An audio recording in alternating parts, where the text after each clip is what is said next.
Sabi ko na nga ba't may ginagawa kang kalokohan dito eh. Pinagbintangan ko pa si Becca na kasabot mo sa ginagawa mo, tapos ikaw lang palang salarin. Hayop ka! Paano mo nagagawang manyakin si Becca ng ganyan, ha? Teka lang, kumalma ka nga muna, pwede? Ito lang naman ang ginagawa ko, wala nang iba. Lang? Sa tingin mo ba baliwala lang yung ginagawa mo? Hindi mo na ako nirespeto bilang asawa mo. Pati ang anak natin hindi mo pinalampas. Kating-kati ka na ba? Hindi mo na ba kayang tiisin yan kaya pati si Becca idadamay mo pa? Pa, hindi niyo po kailangan mag-alala. Hindi po talaga ako galit sa nangyari dahil naiintindihan ko po kayo. Pero, Pa, kung kailangan niyo po ng tulong, huwag po kayong mahihiya magsabi sa akin. Tutulungan ko po kayo sa kahit na anong paraan. Ha? Anong ibig mong sabihin, anak? Hindi niyo po yan kailangan gawin na mag-isa. Taon 2016, Mindanao. Lumaki sa ampunan si Becca. Bata pa lamang, naging alagad na siya ng simbahan. Naging miyembro rin siya ng choir doon. Nang makapag-aral ay parati pa rin siyang nagsisilbi sa simbahan, kaya marami ang tuwang-tuwa sa kanya. Ngunit yon ay dahil na rin sa impluwensya ng mag-asawa na umampun sa kanya. Wala ni isang anak sina Felisa at Rufo. Pareho kasing baog ang mag-asawa kaya hindi sila makabuo. Kaya naman, mula ng kupkupin ay buong-buo ang atensyon na ibinibigay ng mag-asawa sa naturang dalaga. Pinag-aral nila si Becca sa pribadong eskwelahan. Ibinigay lahat ng kanyang gusto at sinuklian naman niya yon sa pamamagitan ng matataas na marka at pagiging masunurin sa mga umampun sa kanya. Ngunit lingid sa kaalaman ni Felisa, may nangyayari sa loob ng bahay nila na tanging sina Becca at Rufo lamang ang nakakaalam. Mula nang tumungtong sa kolehiyo ang dalaga ay natuto na siyang makihalubilo sa mga lalaki. Nagkaroon siya ng kakaibang hilig. Halos buwan-buwan siyang nagpapalit ng nobyo at lahat ng yun ay matindi ang pagkahumaling sa kanya. Kahit nakipaghiwalay na siya ay hinahabol pa rin siya ng kanyang mga nakarelasyon. Ngunit matindi rin ang paninindigan ni Becca. Sa sandaling makipaghiwalay ang dalaga ay hindi na siya muli pang nakikipagbalikan sa kanyang dating nobyo. Nangyari ang lahat ng yun mula nang matutunan niya kay Rufo ang panggagayuma. Gamit ang isang pabango na gawa sa hindi kilalang bulaklak at mga ugat ng halamang gamot, nagagawa niyang akitin ang sinumang kanyang matitipuhan. Ngunit hindi lamang yon ang itinuro sa kanya ng kanyang kinikilalang ama na si Rufo. Pa, saan po ba tayo pupunta? Malalaman mo rin mamaya. Malapit na tayo. Si Papa talaga, pasuspense pa. Mas maganda kasi kung saka mo na lang malalaman kapag nandun na tayo. Sigurado ako na matutuwa ka. May bago ba kayong ituturo sa akin, Pa?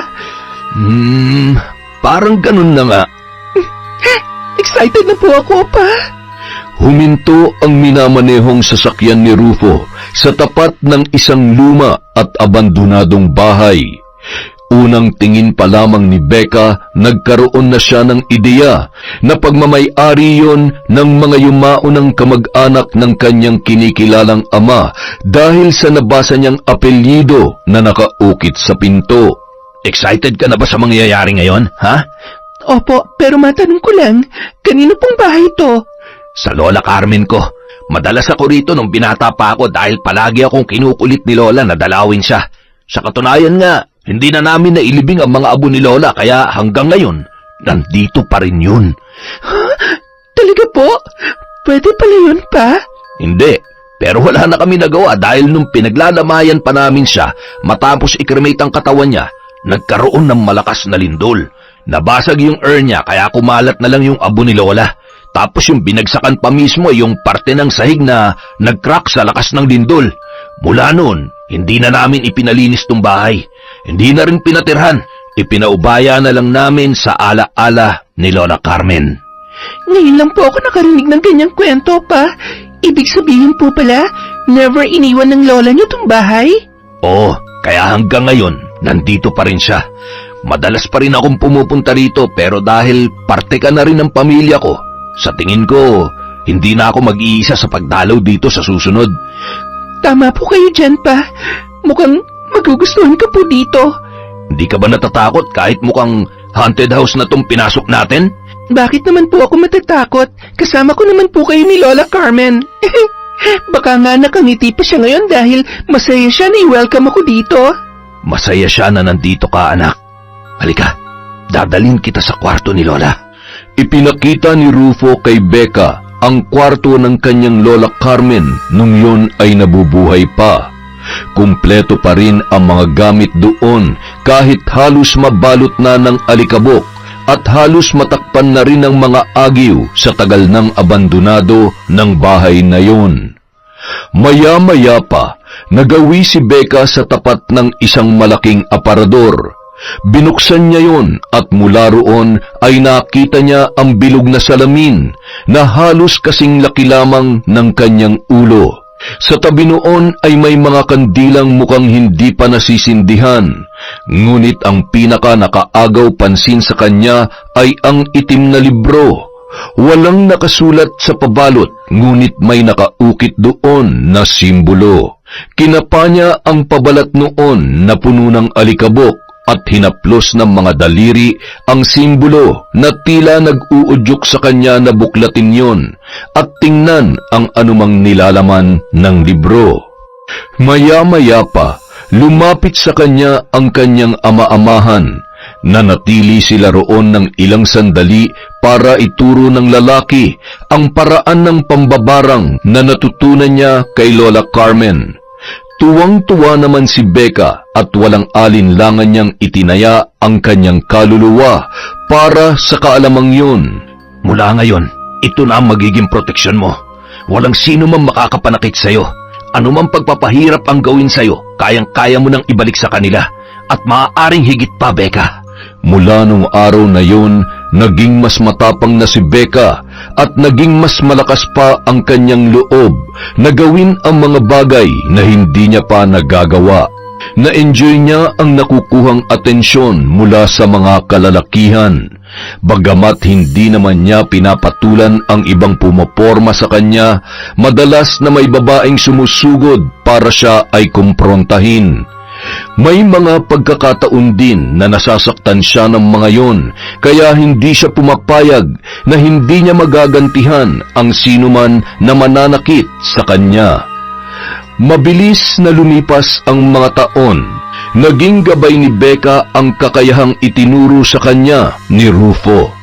Nagagawa niya ang lahat ng kanyang gusto, ngunit mahigpit na bilin ng ama-amahan na huwag niyang aabusuhin ang kanyang kakayahan. Baka raw kasi pagdating ng panahon na kailanganin niyang gamitin ay mawalan na yon ng bisa. Yun ay dahil kahit ang pakikipagkasundo sa demonyo ay mayroon ding limitasyon. Unang beses na ginamit ni Becca ang pambabarang ay nang sugurin siya ng asawa ng kanyang katrabaho na matagal nang nahuhumaling sa kanya. Wala siyang kaalam-alam na lihim na pala siyang kinukunan ng litrato at mga video na halos masilipan na siya sa iba't ibang anggulo. Kalalabas pa lamang niya ng kumpanyang pinapasukan nang bigla na lamang siyang sugurin ng isang babae. Hindi siya nakapaghanda kaya hindi niya naiwasan ang pagsabunot noon. Hindi pa man siya nakakabawi sa nangyari ay isinubsob pa ng babae ang kanyang muka sa semento. Dahilan para tuluyan niya na yung patulan. Ngunit kahit nakabawi na siya ay hindi pa siya nakontento. Bago umuwi, dumiretso siya sa lumang bahay ni Lola Carmen para magsagawa ng sagradong ritual. Sa tindi ng galit ni Becca, hindi niya akalain na mapapatay niya ang asawa ng kanyang katrabaho. Gustuhin man niyang bawiin ang kinahinatnan ng nangyari, ay huli na ang lahat. Batid niyang pagagalitan siya ng amang si Rufo kaya hindi na lamang niya binanggit ang tungkol doon. Tahimik ka yata ngayon, anak. May problema ka ba? Wala naman po, Pa. May iniisip lang po ako. Nanggaling ka sa bahay ng Lola Carmen mo. Nakita ko nagalaw ang mga gamit niya. May binarang ka ba? Po? Wala po, Pa. Hindi ko pa po nagagamit ang itinuro niyong kaalaman sa akin kahit po isang beses. Becca, anak. Alam ko kapag nagsisinungaling ka. Kaya ngayon pa lang, sabihin mo na sa akin ang totoo. Hindi naman ako magagalit. At hindi rin kita pagbabawalan na pumunta sa bahay ni Lola. Ang sa akin lang, huwag ka sana maglilihim sa akin. Maglihim ka na sa lahat, huwag lamang sa akin, anak. Paano kita magagabayan kung wala akong alam sa mga ginagawa mo? Pasensya na po kayo, Pa. Akala ko kasi magagalit kayo kapag nalaman niyong may binarang ako dahil sa galit ko eh. Hindi na po ako nakatiis eh. Ipinahiya niya ako sa harap ng maraming tao kahit na wala naman akong ginagawang masama sa kanya. Eh, tama lang ang ginawa mo. Kailangan mo siyang bigyan ng leksyon. Huwag mo na isipin yan. Ang mahalaga, hindi mo siya napatay sa ginawa mo. Hinayaan mo lang siya na pagbayaran ang ginawa niya sa'yo. Tama ba ako, anak? Napayuko na lamang si Becca dahil hindi alam ng kanyang ama-amahan na nakapatay siya sa unang paggamit pa lamang ng itim na kapangyarihan. Nanatili yung lihim at para sa pag-iingat ay hindi na muna siya gumamit noon. Tanging ang panggagayuma lamang ni Becca ang nagpatuloy.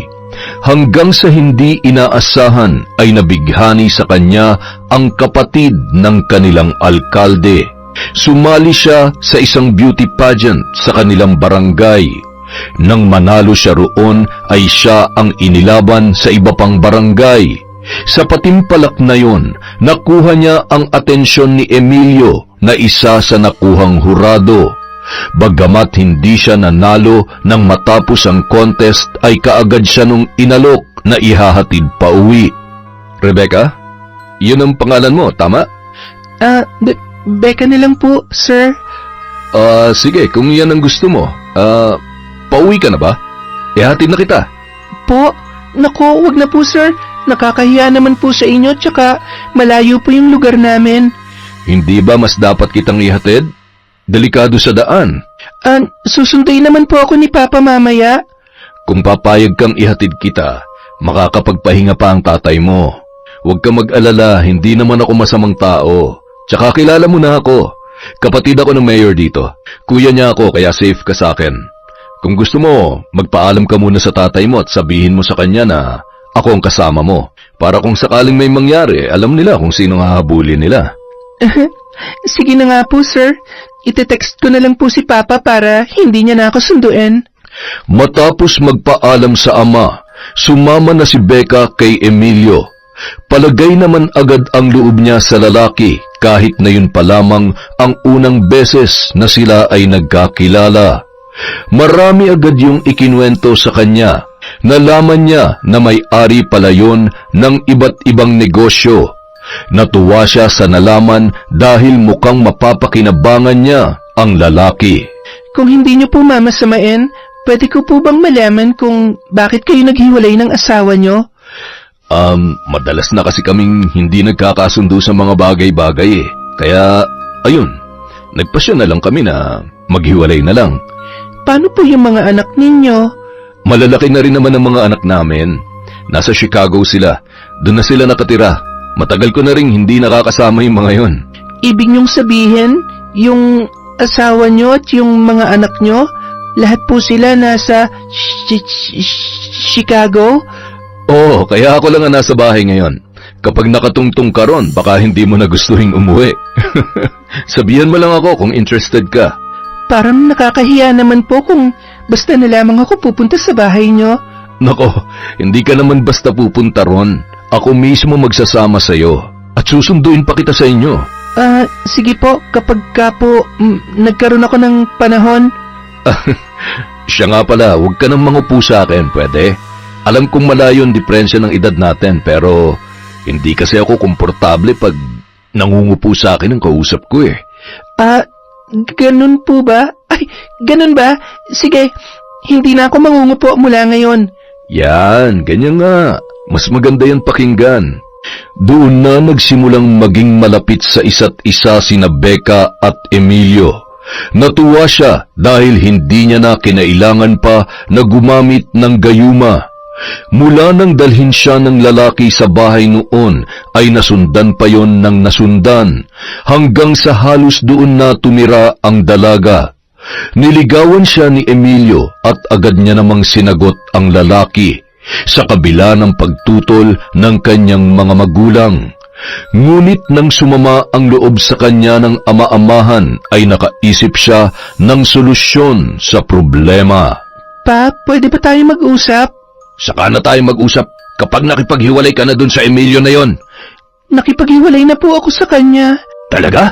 Opo, syempre hindi ko naman po kaya na sumama ang loob niyo sa akin. Mas mahalaga ka sa akin pa. Ano naman ang sabi niya? Pumayag ba siya na basta-basta ka na lang makipaghiwalay? Baka mamaya kung ano pang gawin niya dahil sa pakikipaghiwalay mo, makapangyarihan ang pamilya nila. Hindi niya po gagawin yon. Maayos naman po kami nag-usap eh. Mabuti naman kung ganon. Basta ipangako mo sa akin na hindi ka na makikipag-ugnayan sa lalaking yon, ha? Makipagrelasyon ka na sa iba, wag lamang sa kanya. Bakit po? Magkaaway po ba kayo ni Emilio? Schoolmate ko siya noon at isa siya sa mga nambubuli sa akin. Hanggang ngayon, taglay niya pa rin ang kayabangan pinakita niya nung nag-aaral pa kami kaya kahit kailan, hindi ko siya magugustuhan para sa'yo. Doon pa lamang lubos na naunawaan ni Becca ang dahilan kung bakit ganoon na lamang kaayaw ng kanyang ama-amahan kay Emilio. Ngunit kahit alam niya na ang tungkol doon ay hindi pa rin siya nakipaghiwalay sa lalaki. Nakiusap na lamang siya na itago ang kanilang relasyon. Mukhang pabor din naman yon kay Emilio dahil ayaw noon na maging usap-usapan sila, lalo na't may balak na rin yung pumasok sa politika sa susunod na eleksyon. Mula nang sagutin ni Becca ang lalaki, tila nagbuhay reyna na rin siya sa bahay noon. Nagagawa na niya mag-utos sa mga kasambahay at nabibili na rin niya anuman ang kanyang gustuhin gamit ang pera ng kanyang nobyo. Tuwing nagtatanong ang kanyang mga magulang, sinasabi niya na lamang na regalo yun sa kanya ng mayayaman niyang manliligaw. Ngunit kung nagagawa niya mapaniwala si Rufo, kabaliktaran naman ang kanyang inang si Felisa. Sabi ng tatay mo, nakipaghiwalay ka na rin kay Emilio. Opo, ma. Alam ko naman po kasi na ayaw niyo sa kanya. Paano mo siya napapayag na hiwalayan ka ng ganun-ganun na lamang?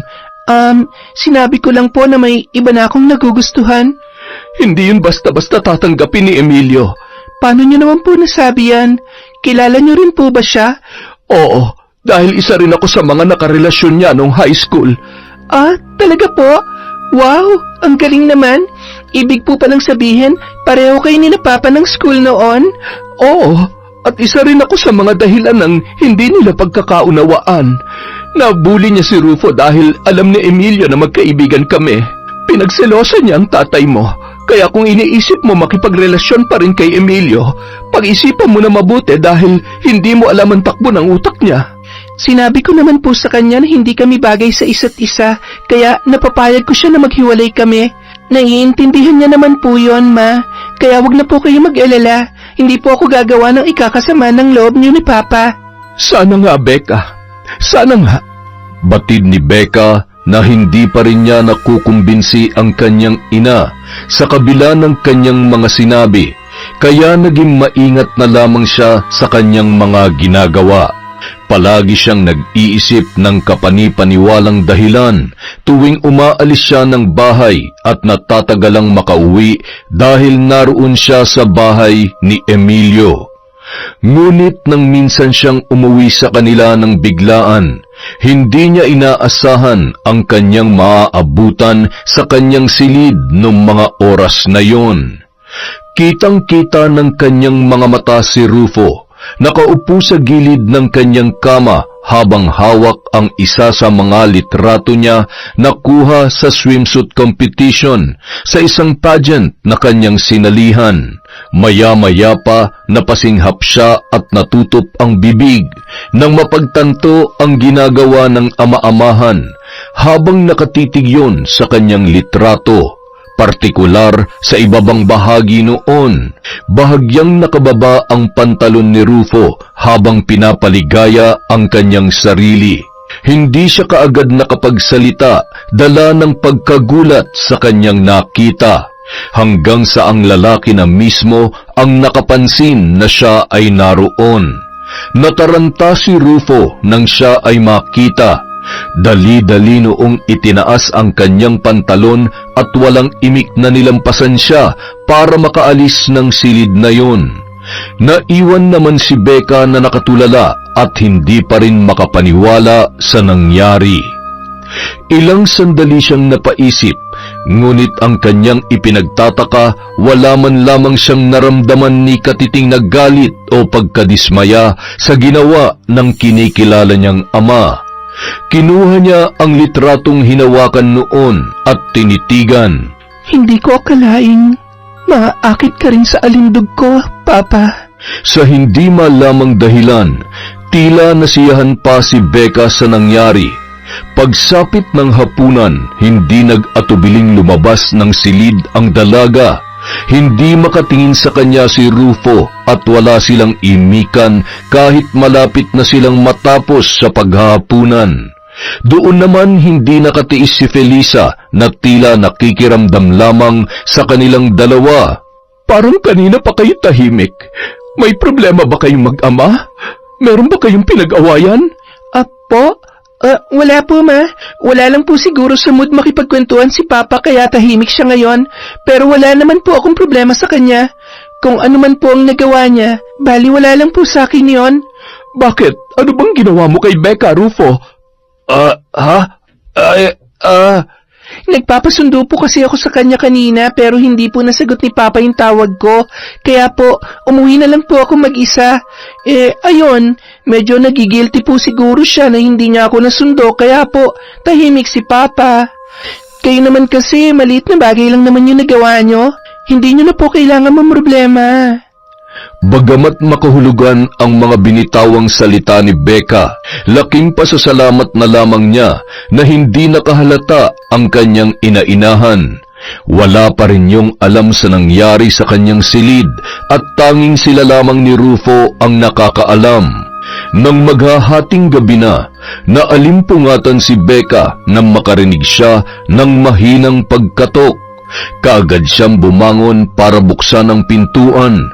Doon bumungad sa kanya si Rufo na maluha-luha pa. Nagulat ang dalaga nang bigla na lamang yun lumuhod sa kanyang harapan. Anak, patawarin mo ako sa ginawa ko. Maling-mali yun. Pa, wala naman yun sa akin eh. Tumayo na po kayo dyan. Hindi niyo po kailangan lumuhod. Hindi ka galit? Hindi po. Naiintindihan ko po ang nararamdaman ninyo. Matanda na po kasi si Mama at wala na siyang hilig sa sexy time kaya kayo nagkakaganyan. Pasensya ka na talaga, anak, ha. Kung ikaw pang ginamit ko para makaraos ako. Hindi ko kasi kayang sumiping sa ibang babae. Hindi yung kaya ng konsensya ko. Pero pa, panloloko pa rin naman ang ginagawa nyo. Siguradong sasama ang loob ni Mama kapag nalaman niya na lihim nyo kung pinagnanasaan.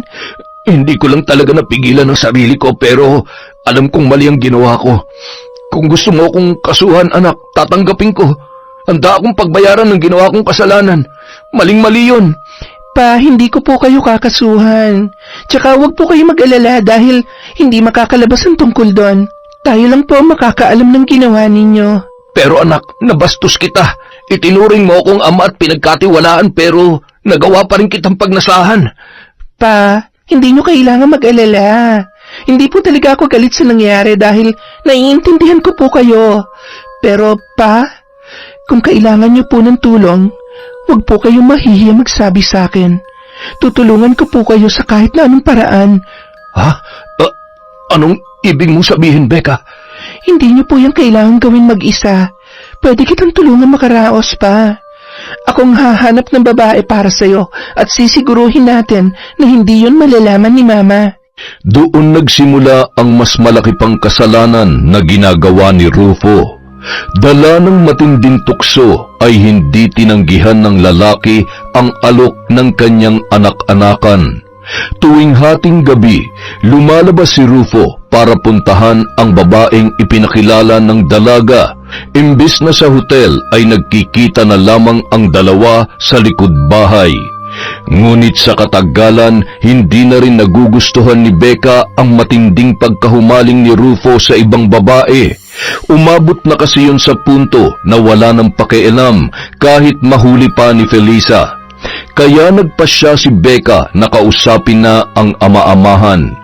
Sinabihan niya yon na kailangan na nilang mag-ingat dahil baka makahalata na ang ginang sa madalas na paglabas ng lalaki tuwing gabi. Ngunit isang araw, nagulat na lamang siya na mabungaran ang kanyang ina sa kanyang silid.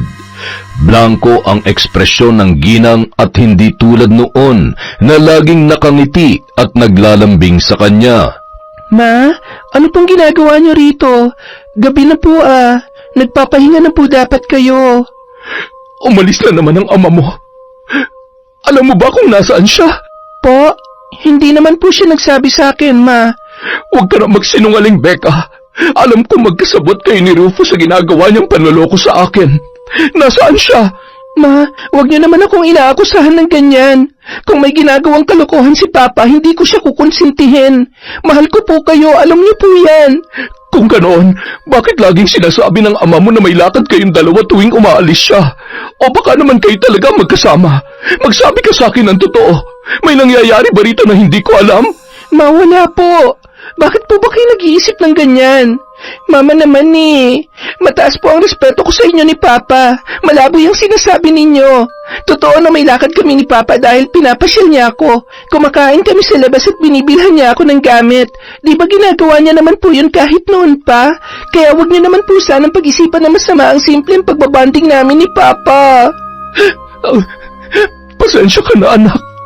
Kung ano-ano na kasing pumapasok sa isip ko Masyado na akong napapraning tuwing umaalis ang papa mo.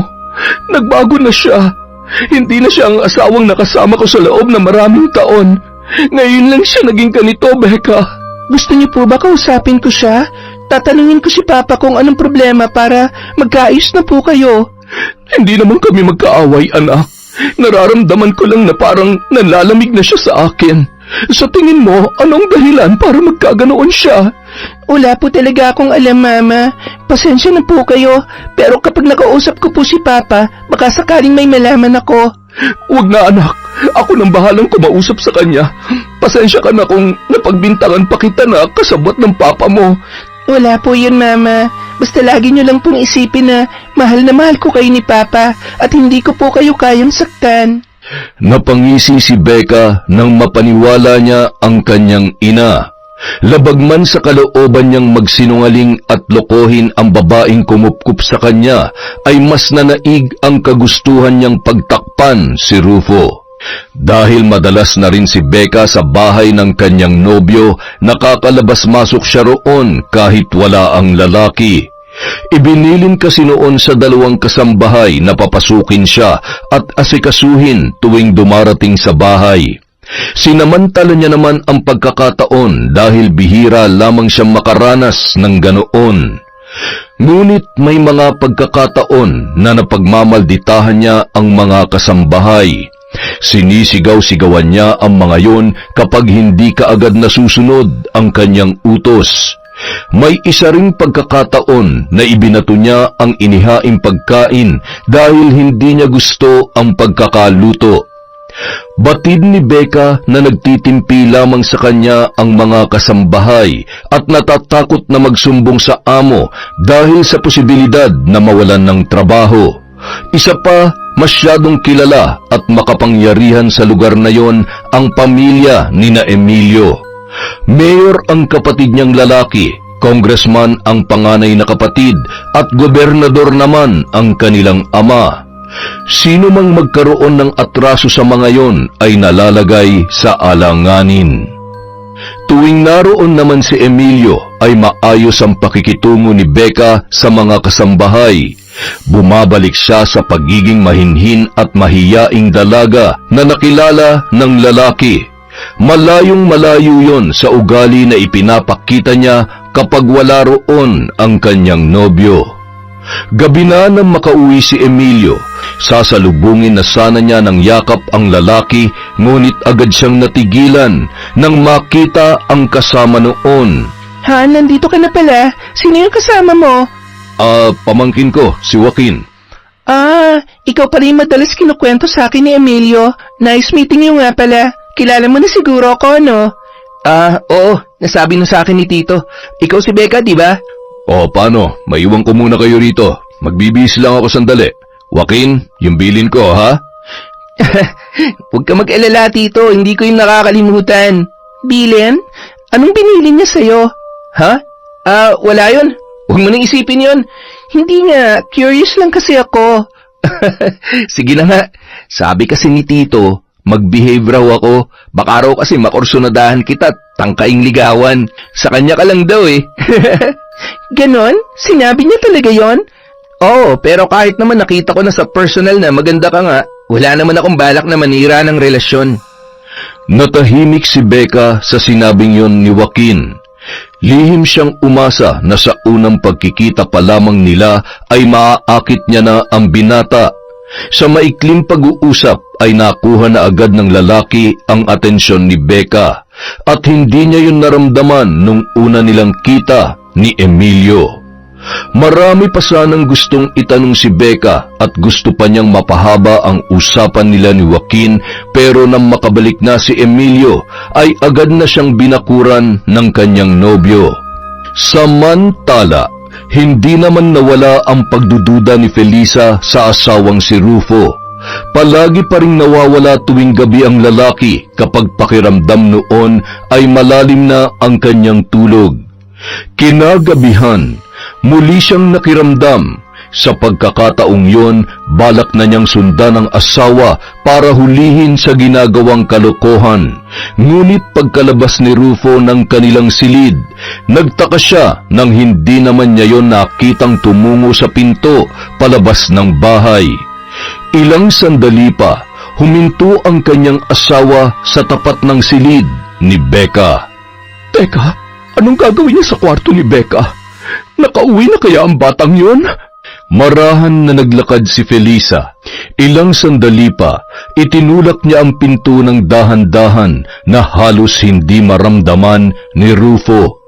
At doon na tumambad sa kanya ang ginagawa ng lalaki. Napasinghap siya nang makita ang asawang nakaupo sa gilid ng kama, bahagyang nakababa ang pantalon at gumagawa ng kababalaghan habang nakatitig sa litrato ni Becca. Sabi na nga ba't may ginagawa kang kalokohan dito? Pinagbintangan ko pa si Becca na kasabot mo sa ginagawa mo, tapos ikaw lang palang salarin. Hayop ka! Paano mo nagagawang manyakin si Becca ng ganyan, ha?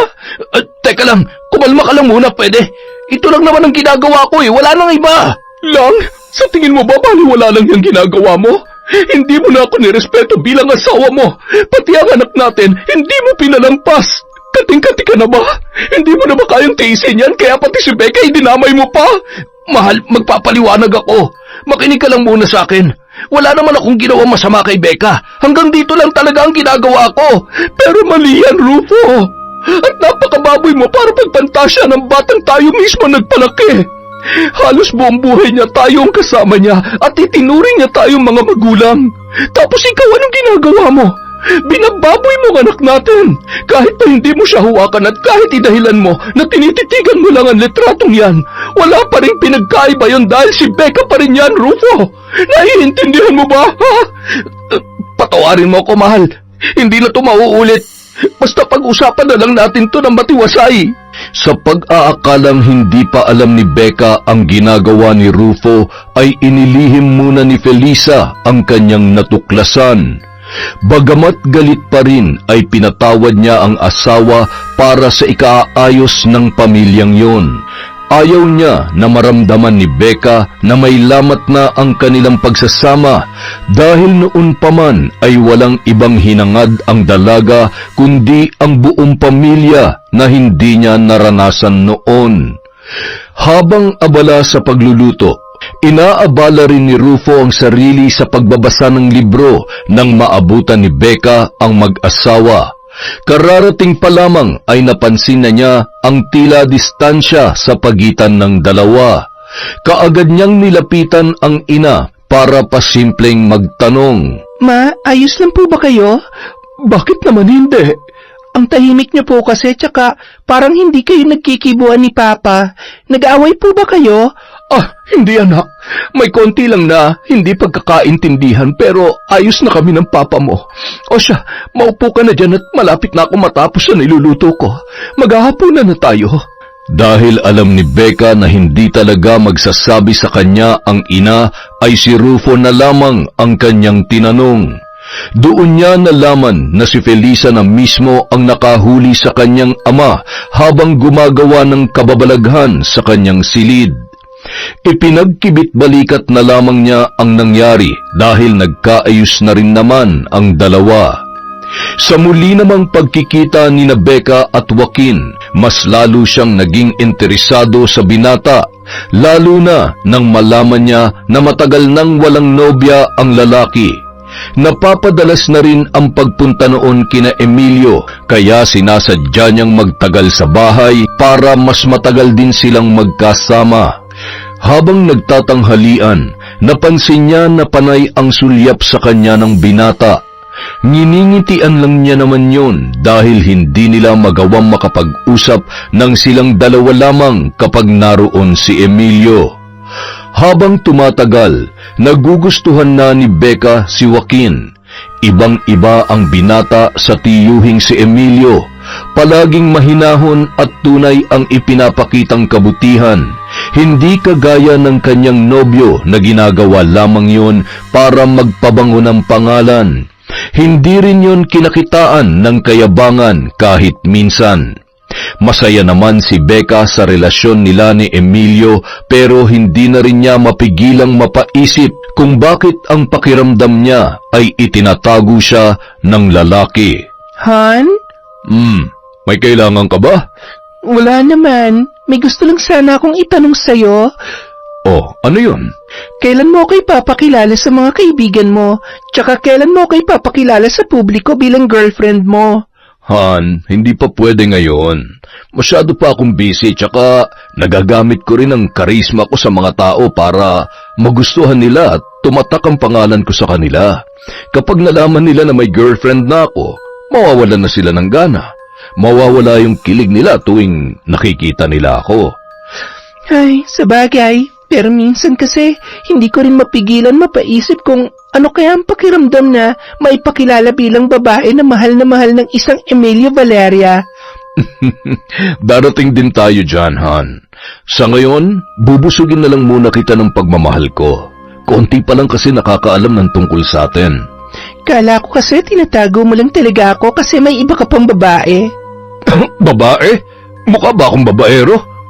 Ibig kong sabihin, naiintindihan ko naman na magandang lalaki ako, pero loyal ang puso ko sa'yo. Ikaw lang ang babae sa buhay ko, Han.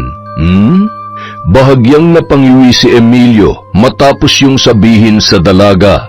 Batid niyang puro lamang kasinungalingan ang mga sinasabi niya para manatili yon sa kanya. Hindi niya maamin na hindi pa siya hiwalay sa asawang si Camila na kasama ng kanyang mga anak sa Chicago dahil tiyak na makikipaghiwalay sa kanya ang babae. Sa edad ni Becca ay madali pa yung matukso at madali ring maakit ng mga mas bata sa kanya, kaya sinisilaw na lamang niya sa karangyaan na kanyang ibinibigay. Araw ng linggo, nalaman ni Becca na muling pupunta si Joaquin sa bahay ni Emilio, kaya doon na siya natulog para mapaghandaan ang pagdating ng binata. Ngunit lingid sa kaalaman niya, sinundan siya ng kanyang amang si Rufo at nakitang doon siya nagtungo sa bahay ng kinamumuhiang lalaki.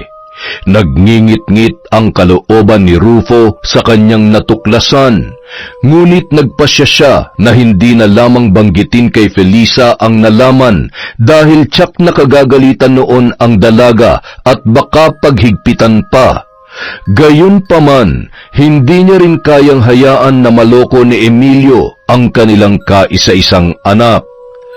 Samantala, Nang makarating si Joaquin sa bahay ng kanyang tiyuhin, kaagad na naghanda ng inumin si Becca para sa binata.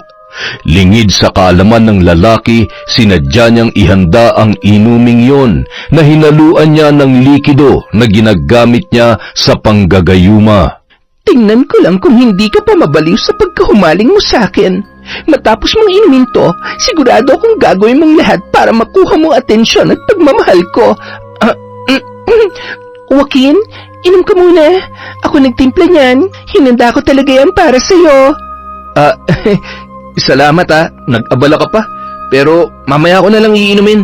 Hihintayin ko muna si Tito Emilio. Habang nag-uusap ang dalawa, biglang lumapit kay Becca ang isa sa mga kasambahay para sabihin na may bisita si Emilio. Nagtaka siya dahil wala namang ibinilin sa kanya ang nobyo na may iba pang darating nung araw na yon bukod kay Joaquin. Nang bumukas ang pinto, nanlaki ang kanyang mga mata nang tumambad sa paningin niya ang amang si Rufo. Nakagat ni Becca ang pang-ibabang labi nang makita ang kanyang ama. Naging mailap ang kanyang mga mata. Nag-iisip siya ng idadahilan pero wala na siyang oras. Nahuli na siya sa akto na naroon sa bahay ni Emilio kaya mahihirapan na siya na makalusot. Tumayo siya ng tuwid at painosenteng hinarap ang kanyang ama. Pa, pupunta pala kayo rito ngayon? Sana sinabi niyo para nakapaghanda ako para sa inyo. Hindi mo ko kailangan ipaghanda. Gusto lang kitang makita, anak. Gusto niyo po ba ng kape? Magpapatimpla ako. Hindi na. Ayos na sa akin yung juice na hinanda mo para sa bisita mo. Ayos lang ba kung hihingin ko na lang yan? Uhaw na kasi ako eh. Opo, wala pong problema. Heto po, sa inyo na po ito. Nanlaki ang mga mata ni Becca nang mabilis na iniabot ni Joaquin kay Rufo ang kanyang tinimplang juice. Aagawin niya sana yon pero huli na ang lahat. Napaawang ang labi ni Becca nang lagukin ng kanyang ama-amahan ang laman ng baso. Sunod-sunod siyang napalunok at pinagpawisan ng malamig dahil sa nangyari. Oh, Becca, ayos ka lang ba? Namumutla ka. Ha? Ayos lang ako. Medyo mainit lang. Halos hindi makapagsalita si Becca ng mga sandaling yun dahil sa pagkabigla sa nangyari. Habang nakikipag-usap si Rufo kay Joaquin ay nakatulala na lamang siya sa mga yon. Ilang sandali pa, dumako kay Becca ang tingin ni Rufo. Doon na siya biglang kinabahan. Mabilis ang epekto ng gayumang ginamit niya para kay Joaquin, kaya bago pa man may magawang kahihiyan ang ama-amahan, ay hinablot niya na yun sa braso at hinila palabas ng bahay. Hinabol sila ni Joaquin para pigilang umalis, pero hindi niya na pinansin ang binata. Becca, bakit ka ba nagmamadali? Nag-uusap pa kami ng kaibigan mo. Hindi ko siya kaibigan. Halika na pa, umuwi na tayo. Sige, kung yan ang gusto mo. Namiss kita, Becca. Miss na kita. Bakit ba kasi hindi ka nagsabi na haalis ka pala? Tsaka anong ginagawa mo sa bahay ni Emilio, ha? Palagi ako nandun dahil boyfriend ko si Emilio, okay? Wala naman ng dahilan para itago ko pa sa inyo ang totoo. Kung gusto niyo magalit, sige, magalit pa kayo dahil... Bakit naman ako magagalit sa'yo? Mahal kita, Becca. Kahit anong gawin mo, ayos lang sa akin. Hindi ako magagalit. Kung inaalala mo mama mo, akong bahala sa kanya. Bisit, para akong may kausap na adik. Hindi mo ba ako namimiss, ha? Nagtanong pa talaga. Ay, nakakainis naman. Kay Joaquin dapat yun eh. Siya sana kasama ko rito at hindi si... Ayoko nito. Ha? Alin ang ayaw mo? Wala. Halika na pa. Utang na loob, umuwi na tayo. Pag-uwi sa bahay ay kaagad na iniwasan ni Becca si Rufo. Tumakbo siya patungo sa kanyang silid para hindi makausap ang lalaki. Nagkulong siya roon hanggang gabi at hindi na rin sumabay sa paghahapunan kahit ilang beses na siyang tinatawag ni Felisa. Hindi niya alam kung paano haharapin ang nangyaring kapalpakan. Imbes na si Joaquin ang mahumaling sa kanya, ay nauwi pa sa tao na ni sa panaginip ay hindi niya mapagbibigyan kahit ano pa ang mangyari. Pag tinamaan ka nga naman talaga na magaling, oo. Bakit na ba kasi ininom yung juice? Alam na kaya? Ay, hindi pa nga siya tinatabla ng gayuma, may amats na siya sa akin eh. Ngayon pa kaya na mababaliw siya sa presensya ko. Hindi ko na alam ang gagawin ko. Napakatanga mo, Becca. Matapos maghapunan, nakarinig ng mahihinang katok si Becca. Hindi siya nagpatinag mula sa kinahihigaan dahil batid niya kung sino ang nasa likod ng pintuan. Ngunit hindi rin tumigil ang pagkatok ni Rufo. Lihim na napamura ang dalaga. Kapag binuksan niya ang pinto, hindi niya alam kung ano ang maaaring magawa sa kanya ng lalaki. Kung noon ay nagagawa lamang noon paligayahin ang sarili sa tulong ng mga seksi niyang litrato, sa pagkakataong yon ay siguradong iba na ang hihilingin ni Rufo sa kanya. Para makaiwas, nagpanggap na lamang siyang natutulog hanggang sa maging totoo na ang ginagawa niyang yon. Mahimbing na nakatulog si Becca kaya hindi niya na naramdaman ang dahan-dahang pagbukas ng pinto ng kanyang silid. Napangisi si Rufo nang makita ang anak-anakan na payapang natutulog sa kama. Bahagyang nakababa ang kumot noon at nakalantad ang bilugang hita ng dalaga. Napakaganda mo talaga, Becca. Sa akin ka lang. Hindi ka dapat mapunta sa kahit na sinong lalaki. Hindi ko hayaang makabalik ka pa sa Emilyong yon. Dito ka lang.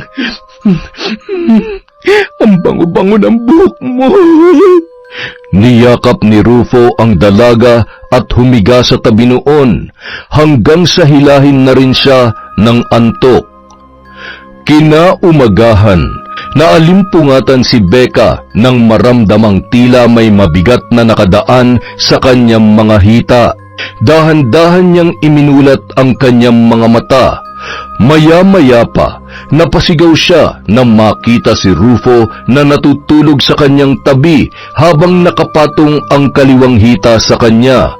Ngunit ang mas nagpagulat sa kanya ng mga sandaling yon ay nang mapagtanto na pareho silang walang saplot.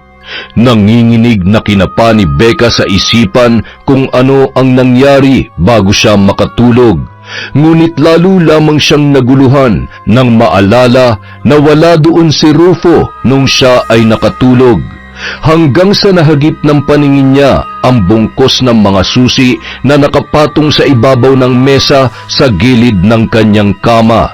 Ganoon din ang isang hindi pangkaraniwang kandila na walang sindi. Inamoy-amoy niya yun. Nanuot sa ilong niya ang pinaghalong amoy ng bulaklak at mga dahon.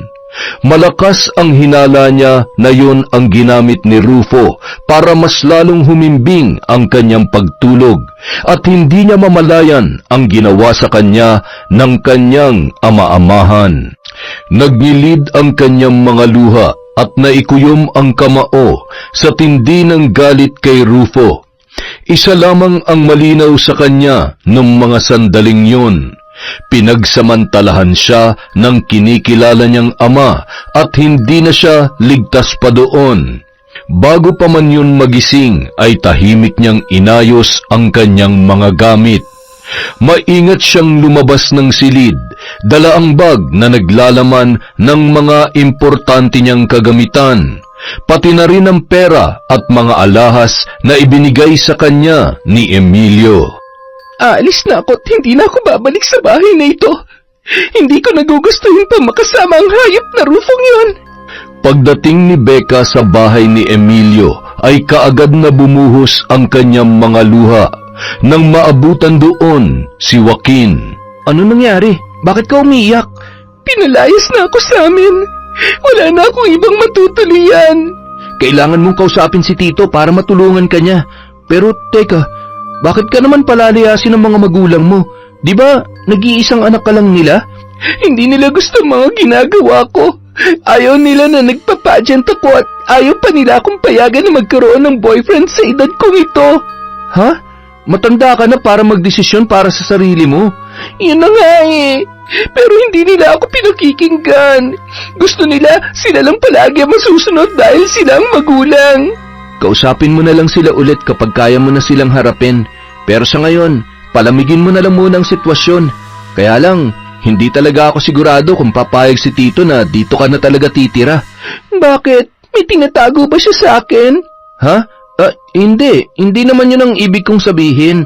Madalas kasi itong pinupuntahan ng mga kakilala niya. Baka magtaka sila kapag nakita ka rito. Bakit ba parang pakiramdam ko tinatago talaga ako ng tito mo? May alam ka ba na hindi mo sinasabi sa akin?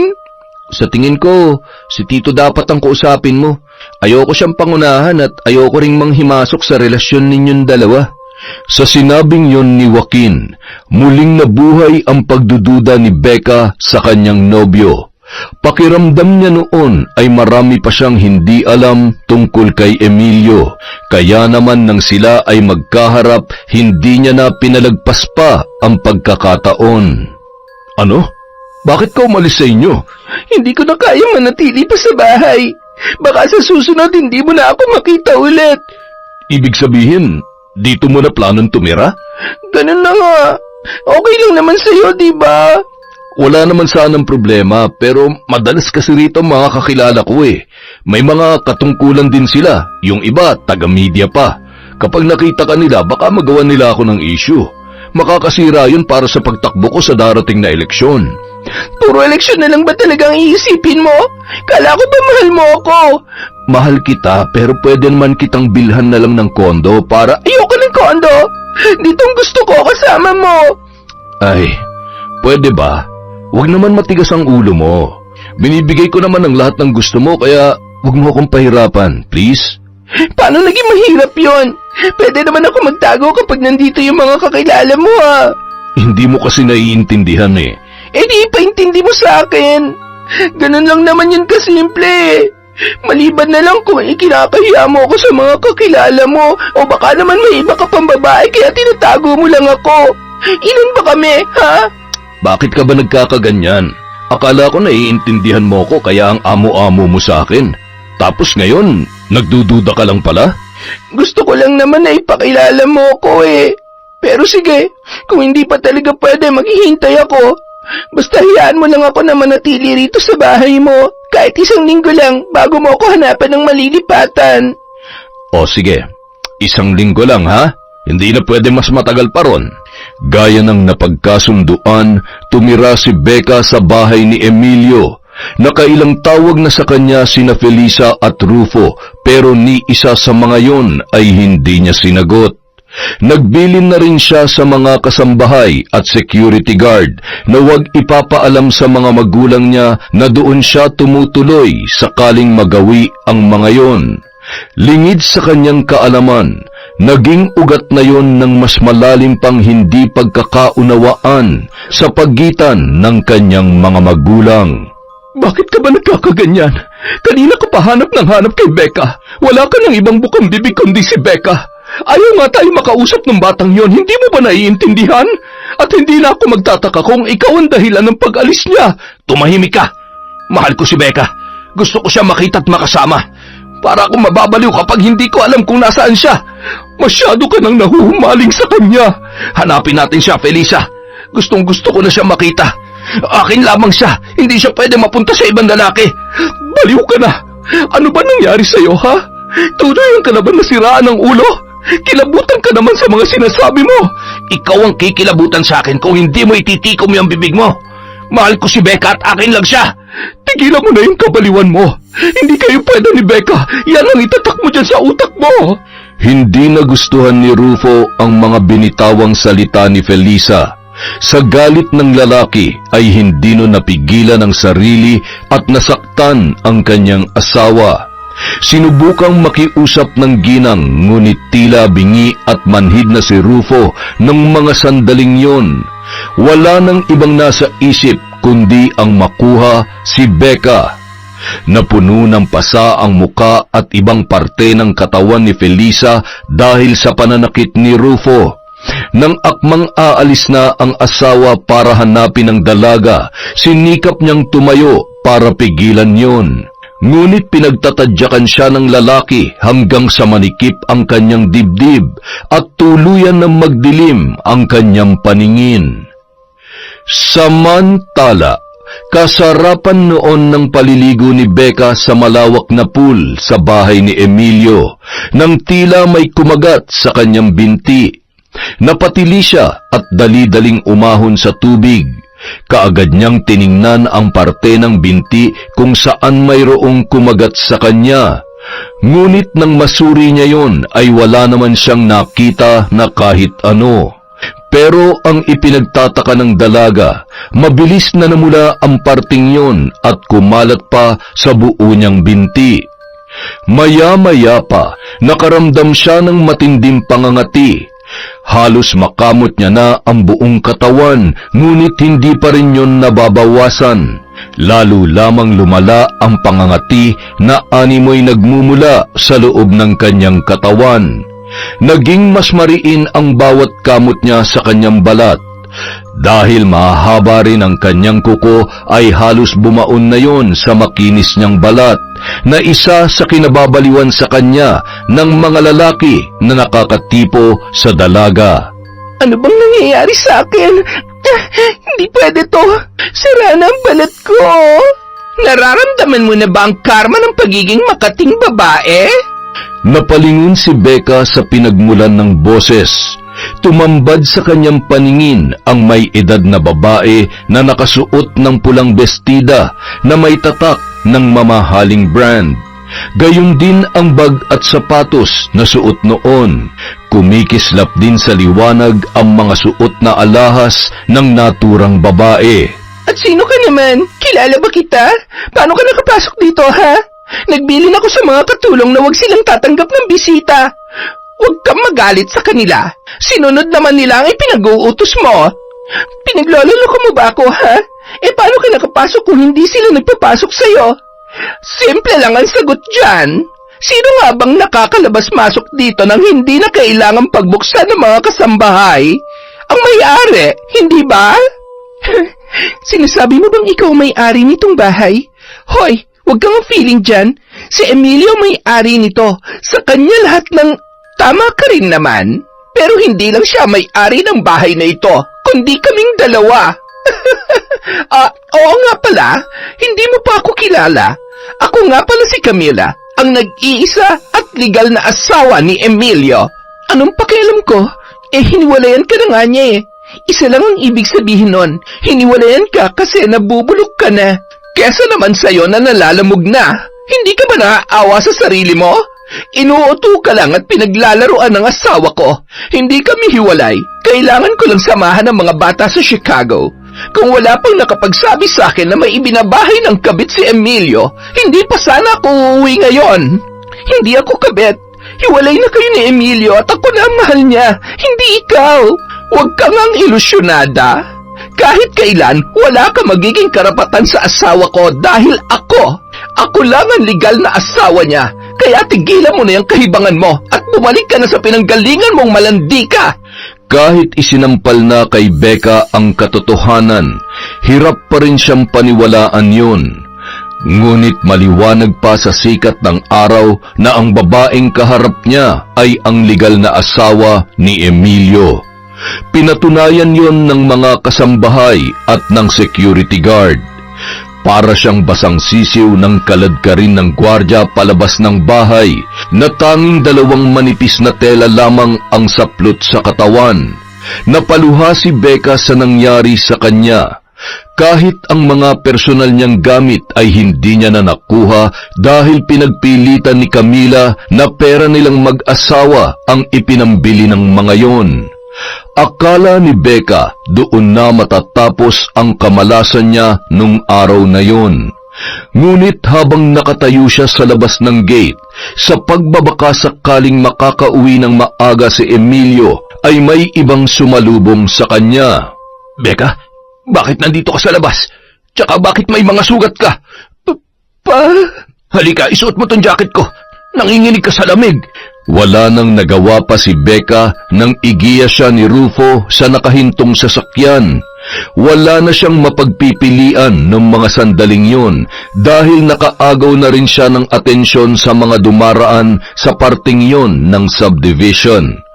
Inusisa siya ng ama-amahan kung ano ang nangyari, lalo na sa kanyang balat, ngunit ni isang salita ay wala siyang nasabi. Pagdating ni Becca sa bahay ay sumalubong agad sa kanya ang matinding katahimikan. Inilibot niya ang paningin doon, ngunit ni Anino ng inang si Felisa ay hindi niya nakita. Pa, nasaan si Mama? Umalis. Makikipagkita raw sa mga kumare niya. Anong oras kaya siya uuwi? Bakit ba ang nanay mo agad ang hinahanap mo ako nandito? Magbihis ka na para magamot ko yung mga sugat mo. Pero, Pa... Sundin mo na lang ang sinasabi ko. Wag mo akong gagalitin kung ayaw mo matulad ka sa mama mo. Ano pong ibig niyo sabihin, Pa? Anong ginawa niyo kay Mama? Wag mo nang alamin kung gusto mo pang makatulog na mahimbing. Pero sabi niyo umalis siya. Isang salita pa mula dyan sa bibig mo. Wag mo na siyang hanapin dahil tayong dalawa lang ang dapat na nandito. Sagabal lang siya sa ating dalawa. Kailangan kita masolo para makabuo na tayo na sarili nating pamilya. Bumuhos ang mga luha ni Becca sa sinabing yon ni Rufo. Wala na ang malambing at maunawaing ama na nagpalaki sa kanya. Para na yung estranghero sa kanyang paningin nung mga sandaling yon. Sa takot na masaktan ay patakbo siyang nagtungo sa kanyang silid at nagpasyang magkulong na lamang doon. Inilak niya ng mabuti ang pinto at hinarangan pa ng lamesa para makasiguro na hindi makakapasok ang kanyang ama-amahan. Habang nagpapalit ng damit, sumigid ang matinding kirot sa kanyang mga sugat, dala ng matinding pagkakamot. Maya-maya pa, nanlaki ang mga mata niya nang may mapansin siya sa mga sugat na tila napakabilis mamaga. Ano yung gumagalaw? Tinitigan niya yon ng mabuti.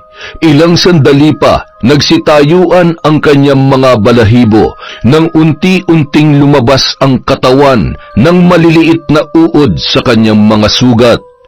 Kitang-kita ng kanyang mga mata ang tila pagtibok ng mga umbok sa kanyang balat dahil sa mga uod na animoy nag-uunahang makalabas sa pamamagitan ng kanyang mga sugat. Malakas siyang napatili. Pinilit niyang alisin ang mga naturang uod, kung saan-saan niya ikinuskos ang iba't ibang parte ng katawan na binahayan na ng mga yon, hanggang sa hindi niya namamalayan na lumalaki na ang mga sugat at lumalala na rin ang pamamaga. Nanghihinang napasandal sa pader si Becca habang patuloy ang pagtulo ng kanyang mga luha. Noon lamang niya naisip ang mga kasalanang kanyang nagawa. Yun na marahil ang karma niya sa pagsisinungaling. Nagsinungaling siya kay Emilio at sa kanyang mga magulang, lalong-lalo na sa napakabait niyang ina. Becca! Becca, buksan mo tong pinto! Lumabas ka dyan! Hindi! Dito lang ako! Hindi ko hayaang makalapit ka pa ulit sa akin, demonyo ka! Huwag ka na mag-inarte dyan. Alam kong gusto mo rin ako makasama. Sabik na ako sa iyo, Becca, kaya buksan mo na tong pinto. Nang hindi pa rin siya natinag ay kinalampag na ni Rufo ang pintuan. Napaatras si Becca nang makita niya ang pagyanig noon dahil sa lakas ng lalaki. Gustuhin man niyang tumawag ng pulis ay hindi niya magawa dahil naiwan niya sa bahay ni Emilio ang kanyang cellphone. Nang sulyapan niya ang kinaroroonan ng telepono ay kaagad rin siyang nadismaya nang makitang putol na ang kable noon. Bagsak ang balikat at nanghihina siyang napasandal sa paanan ng kanyang kama habang hinihintay ang magiging kapalaran sa matinding pagkahumaling ng itinuturing niya na sariling ama. Ilang sandali pa, gumamit na ng palakol si Rufo para sirain ang pinto. Nanlaki ang mga mata ni Becca at halos mabingi na sa lakas ng kabog ng dibdib nang unti-unting tumambad sa kanya ang nakangising muka ng lalaki. Nang tuluyan na yung makapasok sa silid, hindi na nakapalag si Becca nang hablutin noon ang kanyang buhok at buong lakas na kinaladkad pababa ng hagdanan. Hindi niya alam kung saan siya dadalhin ng kanyang ama-amahan. Maya-maya pa, malakas siyang napatili at kinilabutan ng husto nang makita ang taong kanina niya pa hinahanap. Si Felisa, nakalapag ang katawan sa ibabaw ng hapagkainan. Duguan, puno ng pasa ang buong katawan at mukhang wala ng buhay. Anong ginawa mo kay Mama? Bakit siya nandyan? Hayop ka! Hindi pa ba halata? Tutol siya sa atin dalawa, Becca. At walang pwedeng humadlang sa pagmamahalan natin, kaya tinapos ko na siya. Asawa mo siya! Wala akong kinikilalang asawa. Ikaw ang gusto kong makasama habang buhay. Hindi ba't sinabi ko na sa'yo, bubuo tayo ng pamilya. Magiging masaya tayo. Walang pamilya mabubuo dahil baliw ka na. Oo, baliw na baliw ako sa'yo, Becca. At hindi ko nakakayanin kung mawawala ka pa ulit sa akin. Kaya ngayon nandito ka na. Hindi na ako papayag na iwanan mo pa ako ulit. Sa pilitang hinalikan ni Rufo ang nagpupumiglas na si Becca. Nang hindi siya nagtagumpay sa nais na mangyari, ay malakas niyang sinuntok sa sikmura ang dalaga. Dahil may mga sugat na yun doon at lumala na rin ang pamamaga, ay halos panawan na siya ng ulirat. Habol hiningang bumagsak si Becca sa sahig. Halos hindi niya na maimulat ang mga mata dahil sa iniindang kirot at sa takot na makita ang malademonyong muka ni Rufo. Lihim siyang nanalangin na sana ay may dumating doon para mailigtas siya mula sa kamay ng lalaking yun. Sinabi ko naman sa'yo, huwag ka nang lumaban pa. Masasaktan ka lang. Ayokong gawin to sa'yo, Becca, dahil mahal na mahal kita pero pinipilit mo akong gawin ang hindi dapat. Kaya pwede ba, huwag mo na akong gagalitin ulit. Baliw ka! Kahit kailan, hindi ko mamahalin ang isang tulad mo na demonyo at wala na sa katinoan! Nang makahanap ng pagkakataon ay ginamit niya ang natitirang lakas para maitulak si Rufo. Naghanap siya ng bagay na maaaring gamitin para depensahan ang kanyang sarili. Hanggang sa madampot niya ang babasaging pitsil na nakapatong sa lamesa, ipinalo niya yon sa ulo ni Rufo. Nang mabuwal ang lalaki sa sahig, ay sinikap niyang maglakad ng mabilis palabas ng bahay na yon. Ngunit nang malapit na siya sa gate, ay narinig na niya ang pagsigaw ng kanyang ama-amahan. Hindi ka makakalabas dito, Becca! Yan ang akala mo! Nang maitulak niya ang gate, ay kaagad siyang pumara ng masasakyan. Ngunit dahil wala namang pampasaherong tricycle na dumadaan, nagbaka sakali na lamang siyang may hihinto para siya ay pasakayin. Ilang sandali pa, nagulat na lamang siya nang huminto sa harapan niya ang kotse na minamaneho ni Joaquin. Becca, anong ginagawa mo dyan? Joaquin, tulungan mo ako! Ilayo mo ako rito, parang awa mo na! Papatayin niya ako! Ha? Sakay na, bilis! Bahagyang nakahinga si Becca ng maluwag nang umusad ang sasakyan at nakalayo sa kanilang bahay. Nakita niya pa sa salamin ang ama-amahan na pilit na humahabol sa kanila, pero dahil mabilis magpatakbo ang binata ay malabo na silang maabutan. Salamat sa tulong mo. Kung hindi ka dumating, baka napatay na ako ng demonyong yun. Ano ba kasi nangyari? Bakit puro sugat ang katawan mo? Ang tatay mo ba may gawa sa iyo niyan? Oo, at hindi. Ano? Hindi ko maintindihan. May mga sugat na ako nang iuwi ako ni Papa, pero kanina lang, binugbog niya rin ako nang hindi ako pumayag sa gusto niya mangyari. Baliw na siya, Joaquin. Gusto niyang bumuo kami ng sarili naming pamilya. Pinatay niya si Mama. Tulungan mo ako, kailangan niyang pagbayaran ng ginawa niya sa Mama ko. Sige, hihingi tayo ng tulong kay Tito Emilio. Dadalhin kita ngayon sa kanya. Wag mo akong dadalhin doon. Ha? Bakit? Hiwalay na ba kayo? Hindi. nandun ang asawa niya. Pinaalis niya ako kanina kaya nagkaroon ng pagkakataon si Papa na maiuwi ako. Kitang-kita ni Becca ang matinding pagkagulat at pag-aalala sa mukha ni Joaquin. Ikinuwento niya ang buong pangyayari sa binata. Maging ang tangkang panggagayuma niya ay inamin niya na rin. Wala siyang itinirang detalye dahil kailangan niya ng tulong sa lalaki. Wala na siyang ibang malalapitan at sa pagkakataong yun ay si Joaquin na lamang ang nakikita niyang makakatulong sa kanyang sitwasyon. Ibig sabihin, may kakayahan kang manggayuma at mambarang? Umamin ka nga, si Tito ba ginayuma mo? Hindi. Kung ginamitan ko siya noon, sa tingin mo ba itatago niya ako? Hihiwalayan niya ng asawa niya kung ginawa ko yon. Pero kung marunong ka mambarang, bakit ganyan ang nangyayari sa'yo? Wala akong masyadong alam sa ganyan pero may kakilala ako noon na ipinabarang at yung mga sugat na meron ka, halos kapareho nung sa kanya. Kung meron namang magpapabarang sa akin, wala nang iba kundi ang asawa ni Emilio, si Camila. Kung ganun, hindi mo ba pwedeng gamitin yung kakayahan mo para kontrahin ang sumpa? Hindi pwede. Mas malakas yung barang ko, Joaquin. Kapag kinontra ko yon, siguradong mamamatay si Camila. Marami na akong nagawang pagkakamali at ayoko nang dagdagan pa yon. Napatango-tango na lamang si Joaquin habang nag-iisip ng paraan kung paano siya matutulungan. Hanggang sa humantong ang binata sa desisyon na dalhin na lamang siya sa albularyong nilapitan ng naikwentong kaibigan. Kalat na ang dilim nang marating nila ang bahay ng matandang albularyo. Kabababa pa lamang nila sa kotse ay sinalubong na agad sila noon. Kaagad na nagsagawa ng ritual ang matanda para kausapin ang mambabarang na nagpapahirap kay Becca. Hindi naman nahirapan ng albularyo dahil wala naman daw intensyon na nagpabarang sa kanya na tapusin ang kanyang buhay. Matapos isuka ni Becca ang itim na likido ay unti-unti nang bumuti ang kanyang pakiramdam. Ginamot na rin ng matanda ang kanyang mga sugat at pinainom na rin siya ng herbal para mas mapadali ang kanyang paggaling.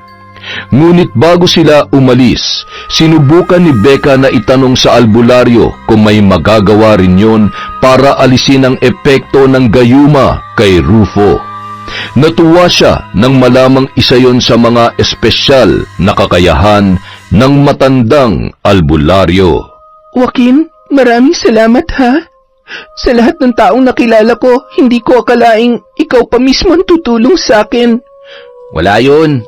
Kung ako rin naman sigurong nasa sitwasyon mo, tutulungan mo rin ako, di ba? Pero hindi mo lang ako tinulungan na gumaling mula sa pagpapabarang ni Camila. Tinulungan mo rin ako na mapagtanto ang mga maling nagawa ko. Napakabuti mo kaya nahihiya ako sa'yo. Pagkatapos ng lahat ng nagawa ko, hindi mo pa rin ako nagawang husgahan. Wala ako sa posisyon para gawin yun. Tao lang din naman ako tulad mo. At nakikita ko na may pag-asa ka pa magbago, kaya wag mo sanang ibaba ng sobrang sarili mo. Hindi pa huli para itama ang lahat. Maraming salamat, Joaquin. Binalikan ni Becca si Rufo sa kanilang bahay, pero hindi tulad nung tumakas siya sa kamay ng ama-amahan. Maamo na yon at walang tigil sa pag-iyak dahil sa pagkawala ng asawang si Felisa. Puno yun ng pagsisisi at pagdadalamhati dahil sa nangyari. Tumawag na sila ng mga pulis para ipadampot si Rufo, pero bago yun, buong tapang muna niyang hinarap ang lalaki. Becca, anak, patawarin mo ko. Hindi ko sinasadya. Hindi ko alam kung paano ko nagawang patayin ang mama mo, ang sarili kong asawa. Alam kong walang kapatawaran na nagawa ko, pero sana hindi mo ako kabuhian ng sobra, anak. Hindi ko kayo kayang patawarin sa ginawa niyo kay Mama. Pero gusto ko ring humingi ng tawad dahil alam ko sa sarili ko na may kasalanan din ako kaya kayo nagkaganyan. Kung natuto lang sana akong makinig sa inyo at makontento, hindi tayo hantong sa ganito, Papa. Sa dami ng kasinungalingang nagawa ko, eto tayo ngayon, puno ng pagsisisi sa nangyari. Pero kahit anong gawin natin, Pa, hindi na natin maibabalik pa ang buhay ni Mama. Hindi na natin siya makakasama at makakausap kahit kailan. Patawarin niya sana ako sa nagawa ko. Napakasama akong tao. Naging masama rin ako at sa tingin ko, napagbayaran ko na yon. Kaya ngayon, oras na para ikaw naman ang humarap sa mga nagawa mong kasalanan, Papa. Tinuyo ni Joaquin ang pisngi ni Becca na basang-basa ng luha dahil sa pag-uusap nilang mag-ama. Nakaalis na ang mobil, sakay si Rufo na buong pagkukusa ng isinuko ang sarili dahil sa nagawang krimen. Ano ng plano mo ngayon? Aasikasuhin ko ang burol ni Mama. Kapag nailibing na siya, haharapin ko naman si Camila. Gusto kong personal na humingi ng tawad sa kanya. Kailangan mo pa ba talagang gawin yon? Oo, Joaquin. Kahit na niloko ko ni Emilio at pinaniwalang hiwalay na sila, malaking kasalanan pa rin na nakiapid ako. Ay, ikaw ang bahala, pero sasamahan kita. Hindi kita hayaang humarap na mag-isa kay Tita Camila. Gaya ng plano ni Becca, matapos ang libing ay nagtungo na siya sa bahay ni Emilio. Paalis na raw noon si Camila para bumalik sa Chicago kaya humingi siya ng kaunting oras bago ang biyahe ng ginang patungo sa airport. May mukha ka pa palang maihaharap matapos ang kalandian niyo ng asawa ko. Ma'am, hindi po ako nandito para makipag-away sa inyo. Nandito po ako para humingi ng tawad sa nagawa kong pakikiapid kay Emilio at sa mga masasakit na salitang nasabi ko sa inyo. Totoo po na wala akong alam sa tunay na estado ng relasyon nyo dahil ang sabi sa akin ni Emilio, hiwalay na kayo. Aaminin ko po, natukso ko at nasilaw sa karangyaan na pwede niyang ibigay sa akin, kaya naging bulag at bingi ako. Hay, ayoko ng drama. Pinagbayaran mo na ang ginawa mo kaya tapusin na natin to rito. Pero sana, malinaw rin sa'yo na hindi ka na pwedeng bumalik pa sa bahay na ito. Ibinigay ko na kay Joaquin ang mga naiwan mong gamit. Kunin mo na lamang sa kanya. Salamat po, ma'am. Mag-iingat po kayo sa flight nyo. Tila nabunutan ng tinik si Becca sa naging pag-uusap nilang yon ni Camila. Mas magaan na ang pakiramdam niya dahil nakahingi na siya ng tawad. Hindi na niya hinarap pa si Emilio dahil nagtago na rin ang lalaki. Kinalimutan na lamang niya ang anumang namagitan sa kanila. Ibinalik niya ang mga regalo ng lalaki para wala na siyang utang na loob doon. Samantala, dahil walang ibang anak sina Rufo at Felisa, kay Becca na iwan ang ipon ng mag-asawa, pati na rin ang bahay at sasakyan. Ngunit kahit alam niyang pinagbabayaran na ni Rufo ang ginawa sa kanyang ina, puno pa rin siya ng pagsisisi dahil hindi man lamang niya nagawang humingi ng tawad bago nawala si Felisa. Kaya para makabawi, halos araw-araw niyang dinadalaw ang puntod ng ginang. Sigurado ako na napatawad ka na ng nanay mo. Hindi mo na kailangan dalhin pa ang bigat na nararamdaman mo, Becca. Palayain mo na rin ang sarili mo sa nangyari. Sigurado ako mas matutuwa siya kapag nakita niyang masaya ka kasabay ng pagbabago mo. Ang hirap kasing kalimutan, Joaquin. Wala man lamang akong nagawa para kay Mama. Samantalang siya, nagawa na niyang lahat ng sakripisyo para sa akin. Laging kapakanan ko ang iniisip niya. Imbis na ako ang humingi ng tawad, siya pa ang gumawa nun kasi akala niya napakabuti ko talagang anak. Pero yung anak na mahal niya, isang napakalaking sinungaling at naging kabit pa. Napagbayaran mo ng lahat ng yon kaya tama na. Hindi ka makakausad kung hindi mo rin magagawang patawarin ang sarili mo. Marami pang pagkakataon para patunayan na marami ka pang kayang gawin at kayang-kaya mo pang bumawi para tabunan ng lahat ng maling nagawa mo, Becca. Nagpasya si Becca na magbalik loob. Muli siyang naglingkod sa simbahan at mas pinatibay ang kanyang pananampalataya para makaiwas sa mga tukso. Si Joaquin naman ay nanatili niyang kaibigan. Hindi siya iniwan ng binata at sinuportahan siya sa kanyang pagbabago. Kung noon ay gustong-gusto niyang makuha ang atensyon ng binata, sa pagkakataong yun ay mas hangad niya na tumibay ang kanilang pagkakaibigan. Hindi na rin niya muli pang ginamit ang kakayahang natutunan sa kanyang ama-amahan. Ibinaon niya na yun sa limot kasama na masamang alaala ng kanyang nakaraan. Hindi nagtagal, tuluyan nang nakausad si Becca sa nangyari. Nagkaroon na rin siya ng lakas ng loob na dalawin sa kulungan si Rufo para kumustahin ang kalagayan ng taong minsang naging mabuting ama para sa kanya. Nagawa niya na rin yung patawarin. Bagamat malabo na silang magkasamang muli, ay ipinagdasal na lamang niya ang mabuting kalagayan ni Rufo sa kabila ng kawalan ng kalayaan. Sa paraang yun, napalaya na rin niya ang kanyang sarili. Yon! Isa na naman pong malupit na kwento mula sa kwentong Enteng. Dahil dyan, meron tayong shout out! Simulan po natin kay Maylin Balasbas. Hello po kay Cleo Abalos, kay Darwin Kawa. Shout out kay Betty Velasco, kay Jem Garcia, kay Diano Go of Puerto Princesa, Palawan. Hi po kay Luz Biminda Rapas at mga taga-Caloocan. Hello po sa inyo, mabuhay po kayo dyan. Hello po kay Ate Jem Vlog, kay Kim Bara, kay Jerlyn Arbado, kay Liza Agodo, kay Evelyn Resuma, kay Corazon Kakalda, kay Pretty Mixed Yasmin. Hello po kay Kyle Cruz, kay Mercy Aninyon, kay Leslie Martinez, kay Joel Marasigan, Jesus Alegre, Betty Velasco, Chantal Bell, Scarlett Sky Maniego.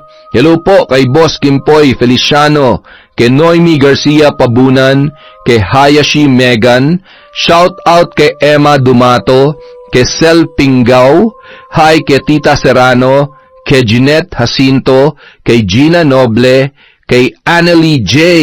Shout out po kay Yvonne Despi, kay Yolanda Asoke, kay Zilpa Hara Raikart. Hi kay Christine Olasiman, kay Vilma Bautista, kay Catherine Samonte, Red Gaspar. Hi din po kay Lilia Florendo, Rosemary Jimenez, at Ching Guanzon, Mikay, Janice Agan, kay Zoe Seban, kay Grace Noses of Ascenso, Osamis City, from Zoe Agan. Hi din po kay Rosalyn Gumok, kay Jocelyn Murilla. Shout out kay Feber Ranyada, kay Janice Delphine Ramirez, kay Romela Terrado from Hobby Marcos, Balingasa. Hi kay Hana Maylin Sesgundo, Pichi Poster, Riz 123 from Saudi Arabia. Hi po sa inyo, mag-iingat po kayo palagi dyan. Yung mga OFW po, mag-iingat po kayo, tsaka wag po natin masyadong i-entertain ang stress. Relax lang po tayo at makinig sa kwentong Enteng. Hi po kay Marian Laborte, kay Sydney Crosswind, kay Mariza Belda, kay Salvacion Roldan, kay Gemma De Leon or De Leon. Hi po kay Jenny Balubayan from Hobby Lawrence, Balubayan. Napaka-sweet naman. Hello din po kay Boss Reagan Machiko, kay Josefina Handayan, kay Asodisen Cerila, kay Kurt Mina. Hello po kay Resel Galope, kay MGS14, kay Rizel Rotone, kay Christine Victorino. Hi po kay Chi and Pat na laging nakatutok sa kwentong Enteng. Hello din po kay Maria Grace Grefalja, kay Angel Marie from Taiwan, kay Monica Nieves, kay Angelina Ai, kay Lydia Lopez at kay Glovina Perales. Para po sa mga hindi nabanggit, marami pa po tayong susunod na video. Maraming salamat po sa walang sawang pagsuporta mula sa kwentong Enteng.